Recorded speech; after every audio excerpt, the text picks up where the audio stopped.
तो आज हमारे पास है ओरिसन स्वेट मार्डन की किताब मन की शक्तियाँ और इस पर आधारित एक दिलचस्प समीक्षा।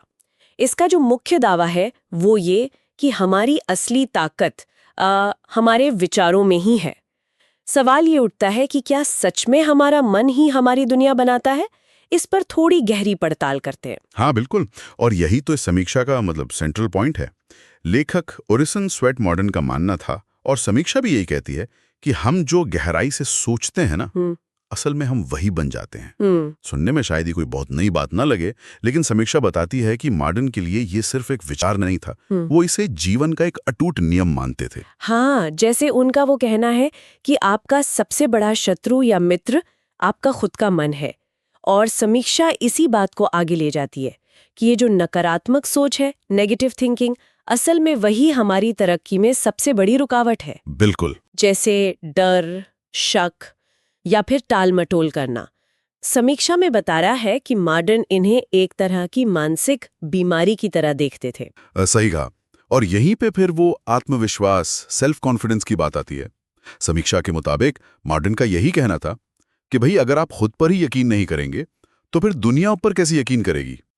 और ये सिर्फ पॉजिटिव सोचने जैसा नहीं है, ये उससे ज्यादा है। ये अपनी क्षमताओं को पहचानना है और उन पर भरोसा करना है। अच्छा। समीक्षा इशारा करती है कि मॉडर्न शायद इसे छोटी छोटी कामयाबियों से जोड़ते थे, मतलब उन्हें लगातार हासिल करना और मानना कि हाँ मैंने ये किया। तो इसका मतलब ये हुआ कि ये जो नकारात्मक सोच है, जिसे मॉडर्न मानसिक रोग कह रहे हैं, उसे हटाना ही पहला कदम है आत्मविश्वास बनाने के लिए। हाँ, कह सकते हैं। क्या समीक्षा ये बताती है कि मॉडर्न ने इसका कोई खास तरीका बताया? मतलब कैसे हटाएं इसे? देखिए, समीक्षा सीधे सीधे कोई स्टेप बाय स्टेप तरीका तो नहीं बताती, लेकिन वो इशारा करती है कि मॉडर्न के लिए दो चीजें बहुत जरूरी थीं: आत्मसंयम और अनुशासन, सेल्फ कंट्रोल और डिसिप्लिन। ओके। ये एक तरह से वो औजार हैं जिनसे हम डर और शक जैसी नेगेटिव फीलिंग्स पर काबू पा सकते हैं। बिना अनुशासन के तो वो मानसिक शक्ति बिखरी हुई रहती है। अच्छा, और शायद इसी बिखराव को रोकने के लिए फिर ध्यान और एकाग्रता की बात आती है। समीक्षा में इसका भी जिक्र है ना? हाँ बिल्कुल बिल्कुल, एकाग्रता।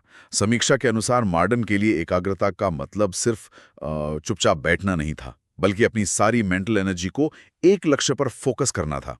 जैसे वो लेंस वाला उदाहरण होता है। हाँ बिल्कुल, जैसे लेंस सूरज की किरणों को एक जगह इकट्ठा करके आग लगा देता है, मॉडर्न का मानना था कि जब मन भटकता नहीं है, एक जगह टिकता है, तो जो काम असंभव लगते हैं वो भी हो जाते हैं। ये तो दिलचस्प है।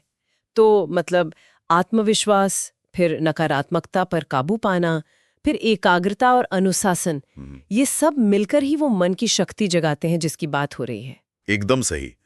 और अगर हम इसे थोड़ा बड़े पैमाने पर देखें, तो समीक्षा इस किताब को सिर्फ एक मोटिवेशनल किताब नहीं मानती, वो इसे एक तरह की गाइड मानती है, जो इंसान को उसकी अपनी अंदरूनी ताकत से जोड़ती है। समीक्षा तो ये भी कहती है कि इसमें हमारे सोचने, काम करने, यहाँ तक कि जीने का तरीका बदलने की क्षमता है। इसे उन लोगों के लिए एक चाबी जैसा बताया गया है जो जिंदगी में सच में कुछ बड़ा करना चाहते हैं। और ये सिर्फ किताबी बात ही नहीं है, जैसा आपने कहा, समीक्षक ने अपना अनुभव भी बताया है, राइट?